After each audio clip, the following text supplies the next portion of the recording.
IFM News. IFM News. IFM News. Sports.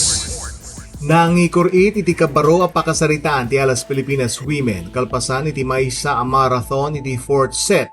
Tapno tebbaen ti Indonesia ti score 25-13, 23-25, 25-19, 10-33-31. Tapno mayelat iti Kaunaan na silver medal iti 2026 CV Cup Leg 2. Iti laing kalman iti Thailand. Nagapu iti naisang sangayan a pangabak ti Pilipinas kontra Vietnam. Kalpasan iti 7 atawen. Sinubot ti alas Pilipinas ti 8 a set point ti Indonesia ti fourth frame sakbay nga lepas ti ayama. Daytoyen ti kangatuan na pwesto ti pagilian iti torneo no sa dino na artapandan ti inem a bronze a medalya ang nayokor si Pudpay di 2019 Asian Grand Prix agingga iti nagbalin na CV League kanitan a CV Cup.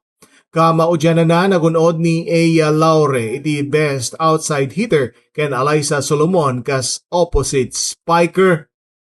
Para iti IFM Sports, dahito ni Idol Joey C. Tatak IFM. IFM News. IFM News. IFM News.